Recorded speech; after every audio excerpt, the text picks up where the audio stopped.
Good morning बच्चों। आज की हमारी वर्कशीट का नंबर है 115। गुड मॉर्निंग बच्चों, आज की वर्कशीट है 115 और ये सेकंड क्लास की हिंदी की वर्कशीट है और आज की डेट है 23 नवंबर। आज का हमारा टॉपिक है रचनात्मक लेखन। रचनात्मक लेखन यानी कि क्रिएटिव राइटिंग। तो यानी आज हम कुछ अपनी पसंद का, अपने मन से हम कुछ लिखने की कोशिश करेंगे। ठीक है, तो सबसे पहले आप अपना नाम लिखेंगे, अपने टीचर का नाम लिखेंगे, अपनी क्लास और सेक्शन लिखेंगे और उसके बाद वर्कशीट शुरू करेंगे। तो स्टार्ट करते हैं। नमस्ते प्यारे बच्चों, उम्मीद है कि आप सब अच्छे होंगे। आज हम नीचे दिए गए चित्रों के अनुसार एक कहानी बनाएंगे। इस कहानी में साहिल और निगार अपने मम्मी पापा को रसोई घर की सफाई में मदद करते हैं। ध्यान से देखकर बताइए कि चित्र संख्या 1 से 4 में क्या क्या हो रहा है और कौन क्या कर रहा है।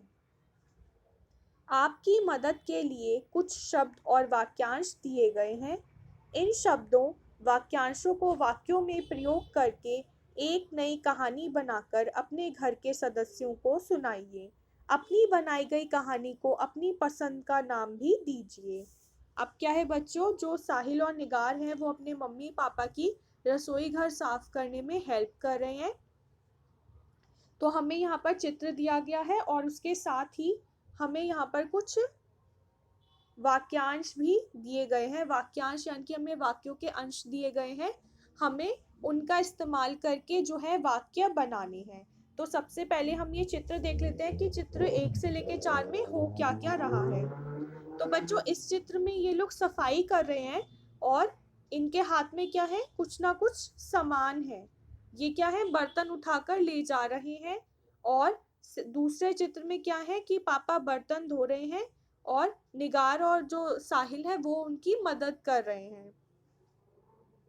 अब तीसरे चित्र में क्या हो रहा है कि वो बर्तन धोकर और उनको रसोई घर में लगा रहे हैं दोनों। और चौथे चित्र में क्या हो रहा है कि सब हैरानी से देख रहे हैं कि एक चूहा जो है वो भाग रहा है। तो इनको जोड़कर हमें अब क्या है, कहानी बनानी है और इस कहानी में हमें वाक्यांशों का, इनका भी प्रयोग करना है।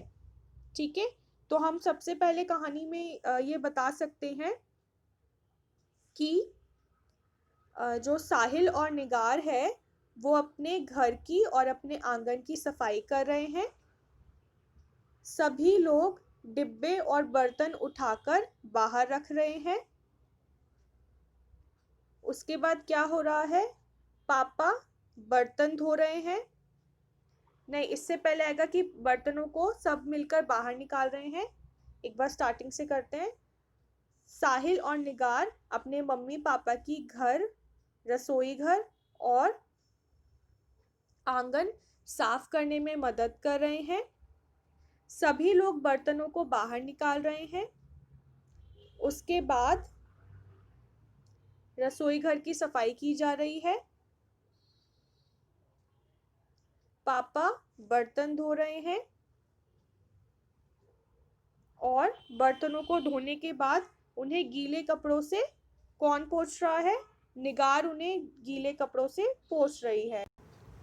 गीले कपड़े से पोंछने के बाद वो बर्तनों को वापस अंदर रख रहे हैं और अंदर रखते रखते क्या हो गया, चूहा जो है वो एक मटके के अंदर चला गया।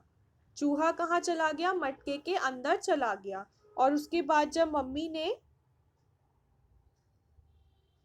मम्मी ने वो मटका उठाया तो चूहा निकलकर भागा और इससे सभी लोग हैरानी से उसे देख रहे हैं। ठीक है, तो हमने ये कहानी बनाई। आपको भी इसी तरह से अगर आपको लगता है कि आप कुछ और इसमें कुछ और जोड़ सकते हैं तो आप उसमें वो भी जोड़ सकते हैं। ये रचनात्मक लेखन है, आप अपनी मन से इस कहानी को कोई अलग तरीके से भी बना सकते हैं। ठीक है बच्चों, तो ये हमारी कहानी थी, ये कहानी जो हमने बनाई है। इसके अलावा बच्चों, इस कहानी में क्या हो रहा है कि सब लोग मिलकर अपने रसोई घर की सफाई कर रहे हैं। तो इस कहानी से हमें ये संदेश मिल रहा है कि हमें हमारे घर के आसपास और हमारे घर में हमेशा साफ सफाई रखनी चाहिए। और जो साफ सफाई का काम है वो किसी एक व्यक्ति का काम नहीं है, ठीक है, वो हम सबका काम है। हम सबको साफ सफाई में अपने मम्मी पापा की मदद करनी चाहिए। और इसके अलावा अपने आसपास की जो स्थान है, अपना घर जो है वो भी आपको साफ रखना चाहिए। अगर आप अपने घर को साफ नहीं रखेंगे तो उससे क्या होगा कि आप जो है आपको जल्दी बीमारियां लग सकती हैं, आप बीमार जल्दी हो सकते हैं, ठीक है। तो इसीलिए आपको अपने घर की साफ सफाई के साथ साथ अपना जो एक पर्सनल जो अपनी हाइजीन है, जो अपनी सफाई है, अपना पर्सनल भी आप खुद का साफ रखना चाहिए। और वो आप कैसे रख सकते हैं कि आपको रुमाल का इस्तेमाल करना है, रोज़ नहाना है और अपने दांतों को अच्छे से रोज़ साफ करना है। अपने हाथों को साबुन व पानी से नियमित रूप से धोएं। अब ये भी क्या है, यह भी आपका स्वच्छता के लिए बहुत ज़रूरी है। आज के समय में हाथ को साबुन और पानी से धोना बहुत ज़रूरी है क्योंकि कोरोना महामारी फैल रही है। लेकिन इसके अलावा हमें हमेशा से ये एक अच्छी आदत है अपने हाथों को साफ रखना। तो आपको अपने हाथों को साफ रखने के लिए उनको साबुन और पानी से अच्छे से धोना चाहिए। तो बच्चों, ये आपकी आज की वर्कशीट थी, इसे करके अपने टीचर को आप भेज देना। और अगर आपको कुछ समझ में ना आया हो तो आप ये वीडियो दोबारा भी देख सकते हैं। तब तक के लिए बाय बाय स्टूडेंट्स।